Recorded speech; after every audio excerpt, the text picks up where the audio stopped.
Remember nung sabi ko, let's see kung matatapos ko to or balik storage bin. Well, plot twist, wala sa dalawa. I frogged it. Alam ko naman sa simula pa lang na hindi to uobra sa attention span ko. Pero at least I tried, diba? Ngayon, meron akong yarn soup.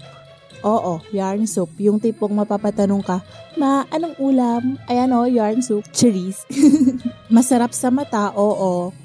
Pero hindi sa ulo, mas magulo pa to sa buhay ko kapag wala akong pera. And now, I'm thinking kung paano ko to ibabalik sa dati. Kasi di rin ako bumili ng yarn winder. Naayos ko naman to, pero di nyo sure kung walang nabawas o naputol. Secret lang yon. Sa mga may yarn soup dyan, sabay-sabay na lang tayong mag-cry-cry kasi buhol-buhol na yarn. Anyway, kung naboring ako dun sa previous pattern ko, baka dito sa next na gagawin ko, hindi. So, try and try lang. Baka naman, diba, magawa ko na talaga this time tong wearable na sinusubukan kong gawin. Okay na muna to for now. Parang teaser lang kineme. Teaser!